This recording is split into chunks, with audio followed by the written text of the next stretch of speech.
Yo, what's going on, guys? It's your boy Redux. What if? Oh my gosh, this jazz music is loud. Hold on, let me turn that down. Actually, yeah, right there's perfect. Now, today, this is gonna be something a little bit more chill and special. You know, we gonna do a little chill. What if? It's not gonna be like chill, cause obviously I'm gonna talk about some shit, you know what I'm saying? But like, I hope you like the ambiance in the background. I got the little thunderstorm playing with the noir jazz in the background because today is gonna be a special day where we do this what if. And I was gonna take a break on high school DxD for real, but I thought I could make an exception today because one of a goated supporter gave me some fresh ideas, and I have a few ideas on how to do it. So we're gonna start with one of my favorites, and we're gonna take Morigen's sidekick, well, not sidekick, but one of his greatest rivals and his friend Han Dewai, and we gonna put him in high school DxD. Now, you're probably wondering, how the fuck are you gonna get him into high school DxD? Well, since I'm the narrator and I am basically like a boundless being in what ifs, I can do whatever the fuck I want. So this is what we're gonna do. I'm playing y'all. I love y'all for real, but I have ruler's authority, author's authority.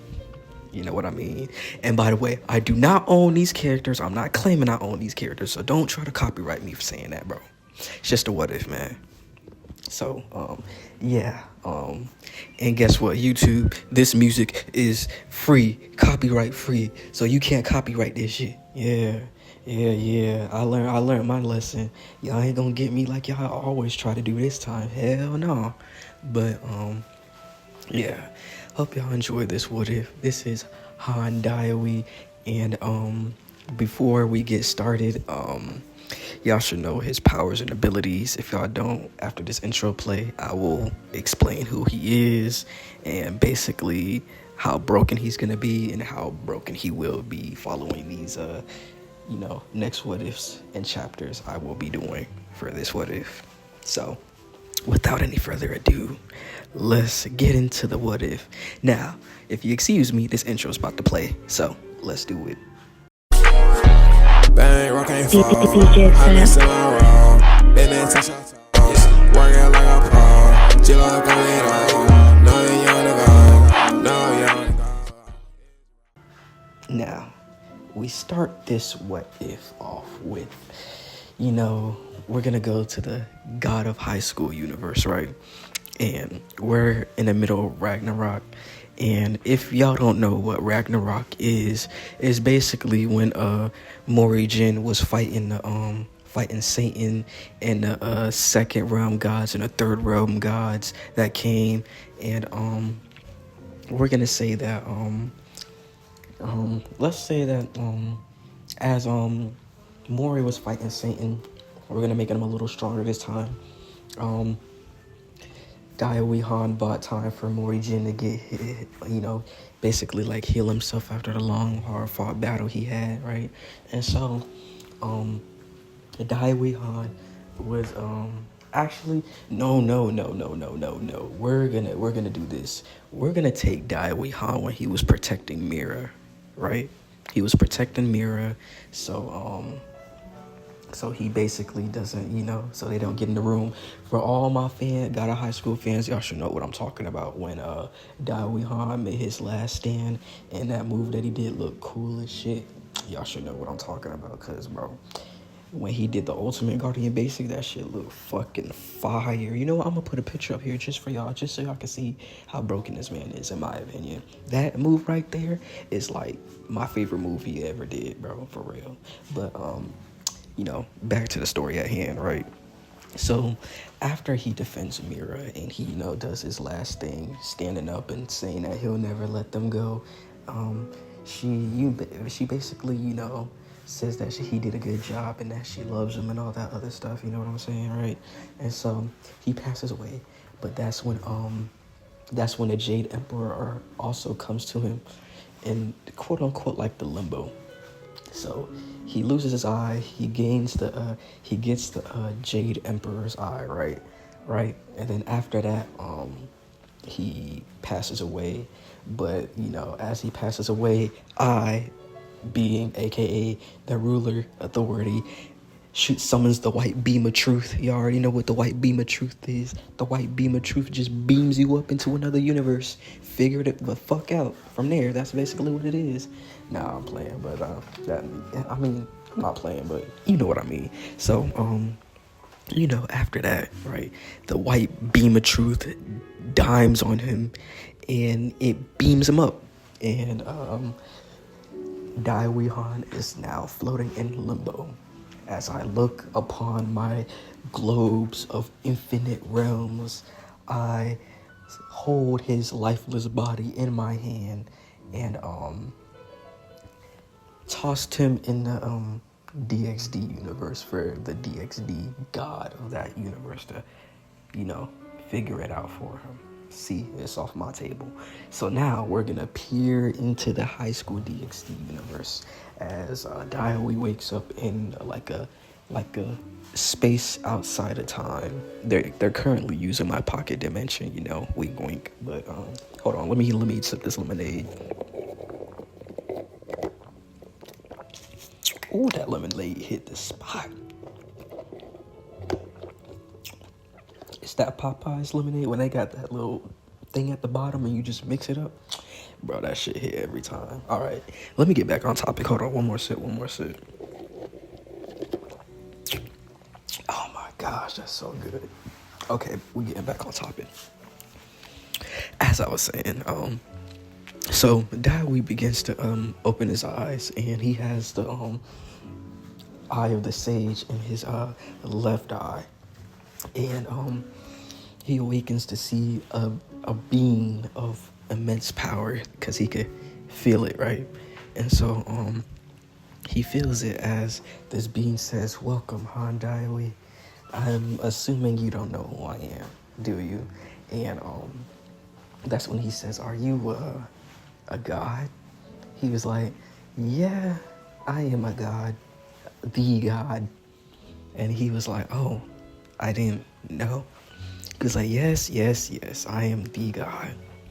Well, there's other gods that do exist, and they are powerful in their own right. I am the god, but sadly, after this war that happened, I am trying to get my energy back, and I'm trying to survive because there are beings that are far more powerful than me that were able to put me in a rather more unpredictable predicament. So I summoned you to help, and then that's when Dewai says, "What do you need help with? Why summon me?" He was like, "Something brought you here, something higher than my power, but I feel like I need to do this." So basically, he says that you're gonna have a new life here, and you have the power to shape the whole the whole magical world that they live in, right? He'll have the power to shape it, right? And he said that you'll have incredible powers and abilities like you did in your own world, right? Right. And so excuse me, jeez. He said he'll have the powers and abilities as he activates the sage's eye without him, trying to activate it. And so he says you'll keep that, you'll keep all your martial art knowledge, and he'll keep, his stuff, but he won't remember any of this or his past life, only the martial arts parts. So, that's what God did. So he made him forget, and he said that he'll go through some hardships, but at the end, he knows that dewai Han will make the right choices. And so with that, he snaps his fingers and everything turns white. And now we fast forward as Issei's parents find a baby that is that got abandoned at their front door, and they named him Han Daiwi because God whispered it in their name, in their head, right? And that's how they named him. And so, let's say about 1 or 2, like almost 2 years later, what is it? Issei comes, and so yes, Issei has a big brother. So, cause we're not gonna do that. Well, Issei's gonna be the same perv, but not as much because Daiwi, big brother. Y'all see where I'm going with this. So, yeah. Issei comes around 2 years later, and they begin to grow up. With let's say like 1.5 years later. So yeah, they'll be in the same grade, but actually no. Daiwi Han will be a grade above Issei, right? So let's just say it's the start of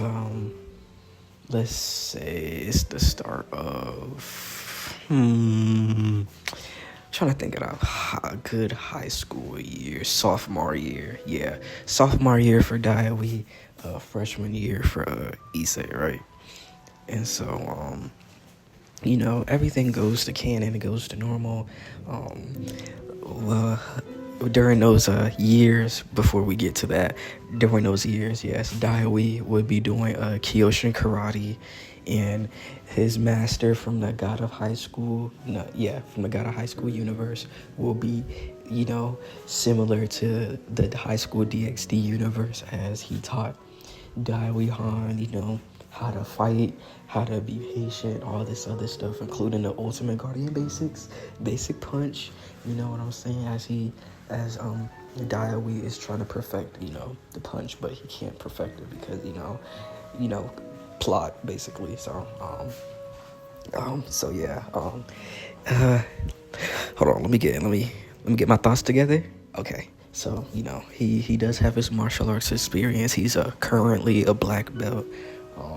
He goes over there for like the summers to train, and Issei's mom is okay with it because because she trusts Daiwi, and she's actually kind of glad that Issei has like a big brother, so he's not always up to his pervish antics all the time. Issei's like a little bit more mature, but he's still a perv at the end of the day. I can change his character. I can, but I gotta add like some little sauce in there, man. And so yeah, so everything goes to normal. He decided to eat. Issei at that day decided to eat lunch with his brother, as him and his brother are just chilling by the tree. And Issei notices Rias looking at him, as Issei says, hey bro, have you noticed that he said, hey bro, have you noticed that girl that with the long crimson hair and blue eyes? And Daiwi says, yes, I have. He was like, although I don't really talk to her, she is really beautiful. And then he was like, you better not be thinking about what I think you're thinking about. And then that's when Issei like jumped up suddenly. He was like, oh no, I wasn't thinking about peeping on her. But in his head, he was like, how did he know I was doing it? He was like, Issei, if I find out you've been peeping on them or those kendo girls, I'm going to beat your ass. And he was like, okay, I won't do it. And then that's when he said in his head, I just have to do it when he's not looking. And then that's when Daiwi Han was like, really, Issei, if you want a girlfriend, he was like, you think she would like your pervish antics all the time? And then that's when he said, sure, maybe if you have a girlfriend and you love only her, then I can see why you're such a perv for your girlfriend. But he said, but for other women, there has to be more to life than that for you, man. And then that's when Issei was like, how come women doesn't get you all riled up? And then that's when Handai said, trust me, they do, but you know, it takes a certain one for me to just fall in love with, that I could spend my life with forever. It's like, you'll see what I'm talking about soon, but for now, I can't control your life. But what I can control is you peeping on those girls. And then that's when he was like, okay, I promise I won't do it. But, you know, those promises don't last forever. And so that's when the bell rings. And then that's when, you know, Daiwi was like, well, I'll catch up with you after class, man. So, don't do nothing, he said, don't do any peeping Tomish foolishness while I'm away. And then they go back to class, you know, so class time goes pretty much to canon. You know, Daiwi's just putting up with his studies. He's just studying up, you know, nothing too serious yet. He's thinking about his training and how he's gonna perfect his you know, ultimate guardian basic, you know, the punch basically. And he's just you know, chilling. You know, he got the drip, you know, the tie's not all the way to up there. He got the tie hanging low with the buttons loose a little bit. And yeah, and the jacket, all, you know, you know, all waving in the wind, bro. He got the drip on. He got that shit on him, for real. He got that shit on. And so, you know, everything goes to canon. Everything goes, you know, according to the high school DxD canon. And, you know, after class, I always sees Issei with a certain beautiful girl, Yoma, a.k.a. Rainier, you know, the fallen angel, secretly. And she asks him out, and Issei says yes, excitedly. And so Daiwi didn't think nothing of it. He was surprised that Issei actually took his advice and said, wow, he actually listened. And so, you know, after that, he begins to, oh, excuse me. It's really late over here. I'm just like in a mood to like do what ifs for real. Like, I don't know where I just got this sudden burst of energy from, but I'm just like in the mood to do what ifs all of a sudden. So, yeah. So after that, it's been about a week. We're gonna time skip. It's been a week. They've been going out together. Yoma / Rainier was just using, you know, dating him for a week to like make his guard really low. And so, you know, that's when, we'll say it's Friday afternoon. They get out of school early, you know, the weekend's coming. And so, you know, that's when, Issei, Daiwi, and what is it? Daiwi and Yoma walk home, but Daiwi wanted to give you know, some private time to Issei because, you know, he got a girlfriend. And then he was like, Issei was basically asking what to do. And so that's when you know, Daiwi said, just be yourself, man.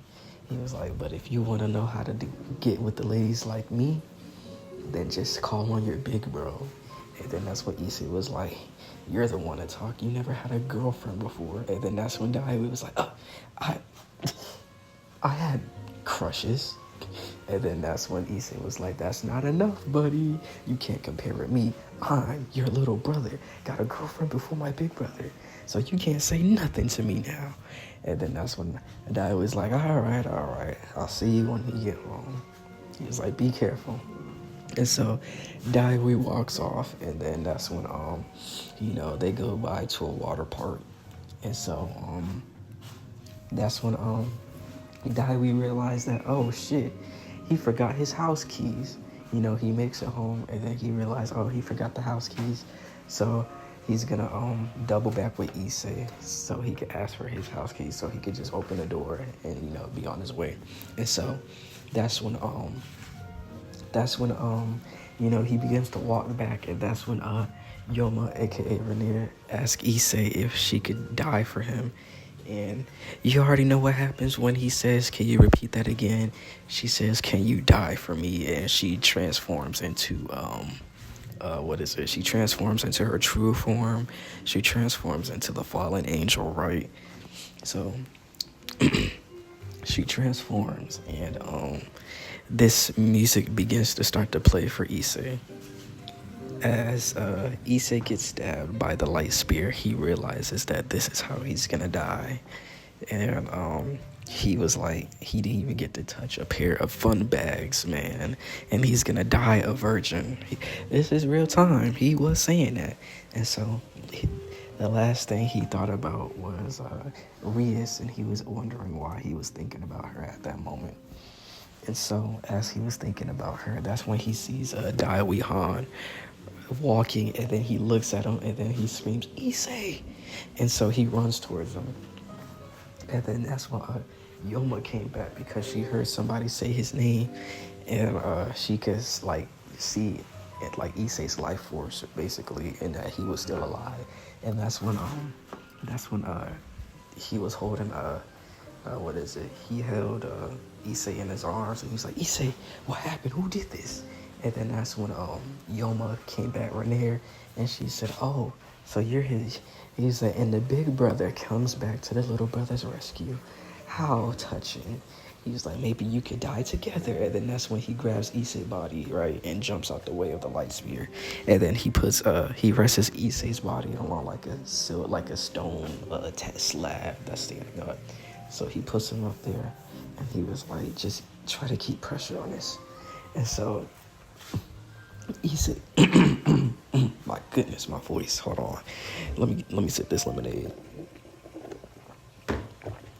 Oh man, that's some good shit right there. Anyway, so Issei says that you came back for me. He was like, "You really think I was gonna leave my brother behind?" And he's like, "And I also kind of forgot the house key. So yeah, but now it's not the time for jokes. Just keep that pressure right there, man. I'll handle this." And then that's when Issei was like, "Man, wait, she's an angel or something like that. You can't fight a supernatural being." And then that's when he gets flashbacks of like broken memories of him fighting something like that. And he was like, "Man, maybe in my dreams, but I did all that training for something. So if I can't put it to use now, then it would be pretty much useless."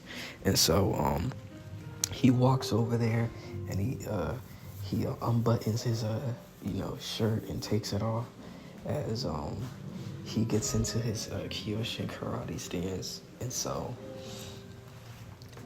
he waits, and so Rainier says, "Well, if you're just gonna stand there like an idiot, then you can die as well." And so she charges towards him with the light spear. She swings it as Han Daiwi dodges, and then he does Fist of the Black Turtle, which he blocks with a light spear, right? But she's surprised how strong it is, because he secretly has I'm gonna say it. He has the body of the Jade Emperor too. That's how he has to use the eye. But he doesn't know that yet, obviously, because he forgot. So she was surprised how strong it was, right? So he does Fist of the Black Turtle, right? And so she skids back as she was like, "You're much more stronger than I expected. Are you a devil?" And then that's when Daiwi Han was like, "A devil? Those exist too?" And then she was like, "Yes, those exist. I'm a fallen angel. Have you not seen me?" She was like, "Do you not see this spear of light? This is holy light. It's harmful to devils, and it could kill normal people like you and your little brother." He was like, "But there was nothing normal about your little brother. He was going to become a problem if he realized who he was." And so that's when Daiwi Han was like, "What is he then? Why did you kill him? Why did you stab him? We had nothing to do with this." And then that's when she was like, you had plenty of to do with this, with everything that's about to happen. The last thing we need is him awakening his true powers and his true potential. And then that's when Dai Han was like, I heard enough. Come down here so I could give you a good beating. He said, I really don't like hitting girls, but at the same time, I can't forgive anybody who's hurting my brother or tried to kill him. And then that's when she said, I like that spirit. And so she dashes in again, and she starts swinging the holy spear, right? And Dai Han is dodging with him catching the holy spear in his hands, but it starts burning his hands because, it's not meant to be held like that. Like, it's radiating off a hot holy energy, right? And so it's burning his hands. He's like, argh. He was hanging on to it. He was like, argh. He said, I won't let you win. And then he does Kyoshin karate, improvised move, palm of the blue dragon. And then he palms her in her shit, bro. She just coughs up a little blood. And then that's when he says, that's when all the energy started coming in, right?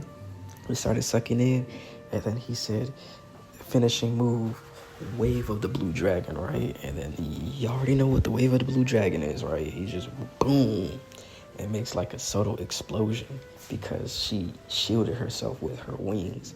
And then as Dai Han was, still in the stance of the wave of the blue dragon, he realized that he got stabbed with the holy spear, and he was like, he just looked at her, and then he looked at her like Zoro did, just standing there looking at him as he got stabbed. He grabbed the spear and he was like, I won't let you get away with this. And then he gave her like that death look that oh yeah, you better hope I die, because if I come back, it's not gonna be good for you. And so that happens. And so he basically takes out the light spear and tries to hit her, but he falls over in weakness. And so after that, she disappears into the night. She flies away, and she basically flies away, right? And so after that, right, after what happened with that, Rias comes, and Rias along with Sona comes, cause she's trying to save them so they don't fucking die of loss of blood. And so she basically asked Rias and she asked Rias and Daiwi to become her servants. As Daiwi says, no, Daiwi didn't say nothing. He's freaking dying. And so, a whole magical light envelops between them, with Daiwi Han's magic light being different because he's the freaking Jade Emperor. So Issei was like red because he was the great red dragon, right? And his magic circle was big, but when Rias tried to resurrect Daiwi Han, his magic circle was like a bluish green, and it was like a huge magic circle. And it took Sona and Rias to both combine efforts to bring him back, right? And so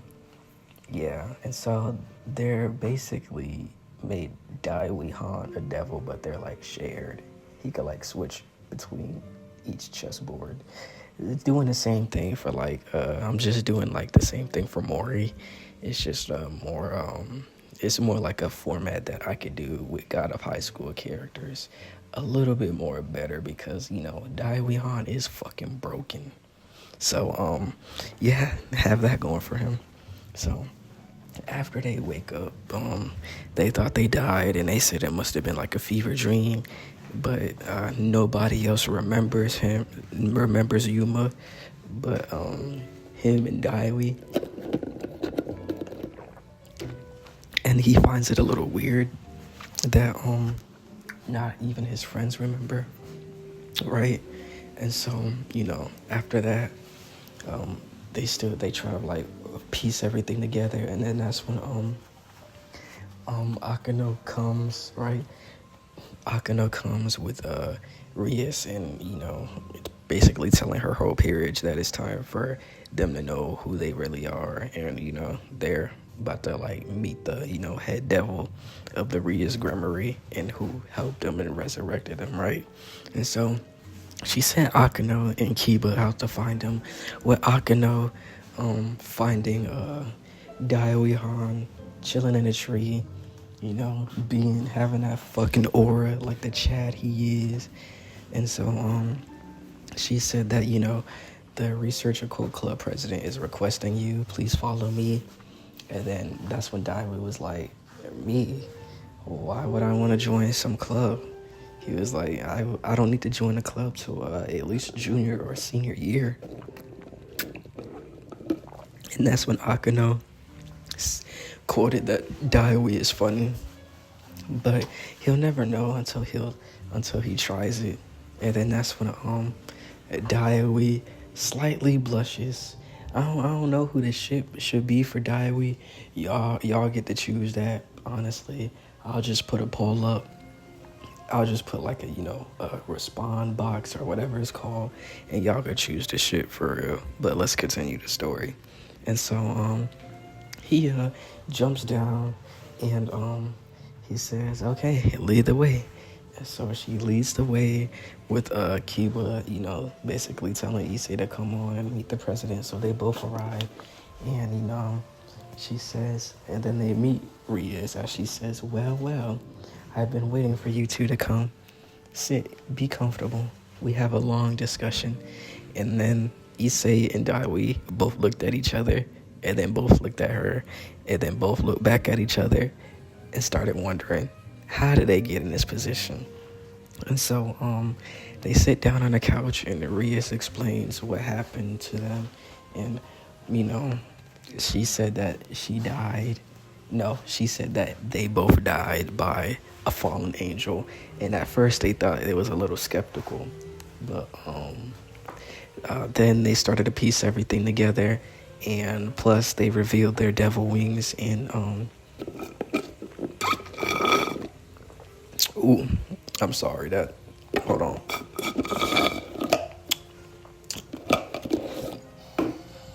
Man, that motherfucking, what is it? That motherfucking lemonade gonna hit every time. Hold on. That's some good water right there, alright. So, basically, they go over everything about the brewing. It's basically like a Cold War going on in season 1. You already know what it is. It's basically like a brewing war that's gonna start. Like, it has phases. We got the pre-phase of the war, the Cold War, and then depending on what happens, it's gonna be like a proxy war, and then the actual war. If y'all don't know how wars work and stuff. So after that, she basically explains who they are and what they do and how they operate. And Issei and Daiwi are surprised about what happened, about all this. And so they go home and talk it over. And then they were going to be like, and then they basically said that they have to transfer to a new school, but they already basically technically just use magic to make their parents enroll them into the Kuho Academy, right? And so fuck, I dropped my controller, god damn it. Anyway, please don't drop. Okay. And so after that, they start going to the Kuho Academy, right? And so they have normal classes, but with this time Issei and Daiwi being in the same year, and Daiwi is confused about how he's in the same year as Issei. And basically, since his high school credits, some of his high school credits couldn't transfer over, right? They had to they're basically giving him a do-over, and that's when he was like, really, with the most deadpan expression you could think of. And he was like, really, like that Mike Wazowski meme when he had a straight face. That's exactly how his face was. He was like, really. And so you know how he is. He basically just rolled with the punches. And so he sucked it up and continued about his day. And that's when Reyes calls them for their first mission, and they basically set up these flyers, right, around the school. Not around the school, yeah, around the school and around the city, some parts of the city of their territory, so they could get their jobs done and basically be the devils in high school DxD. And so excuse me, jeez. And so as that was going on, they basically make it a competition. Well, Issei makes it a competition as he's trying to get in good with Reyes so he could be the favorite, as Daiwi Han already knows this, so he's just like doing what he has to do, right? And so he humors Issei about the whole competition thing. So he basically accepts Issei's challenge as they both begin to set flyers around the city. And I'm gonna be leaving this what if off right here because I need to honestly, I think I need to watch High School DxD, or like watch a recap of it so I can get like a feel of what is going on again, because it's been a while since I watched it. Or better yet, I'm gonna just listen to my what if Mori wasn't got a high school, so I could just build off of that, right? So hope y'all enjoy this what if. It's gonna get a little bit more crazier in the next part. His abilities will be coming soon, right? I'm not gonna like I said, I'm gonna make them as broken as possible, because when I do what ifs and we take different characters from different universes, what's the rule? We make them broken as possible. No holding back, no nothing. Straight hands and magic being thrown. So I will make them as busted as possible.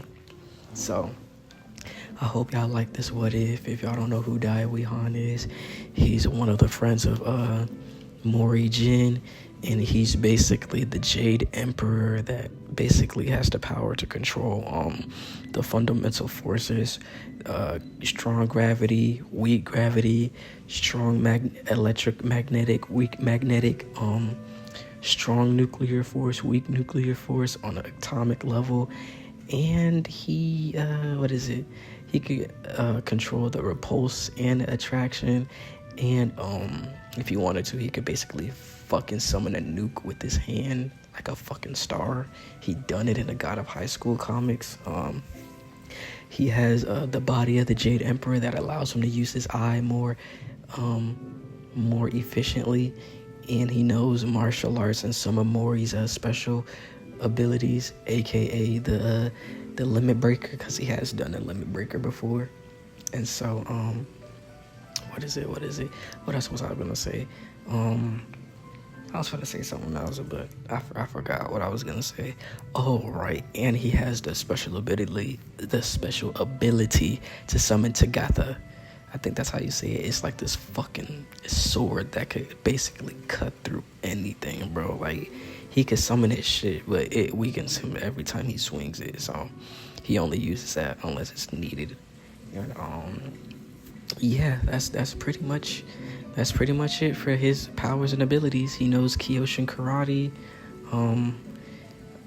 Yeah, that's it.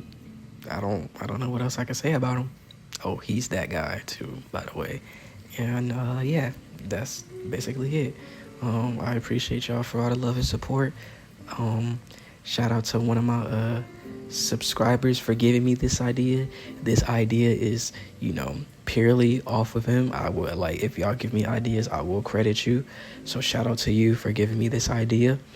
Like, you're really a GOAT for that. And so I hope I could make this What If enjoyable for you and for everybody else that listens to it.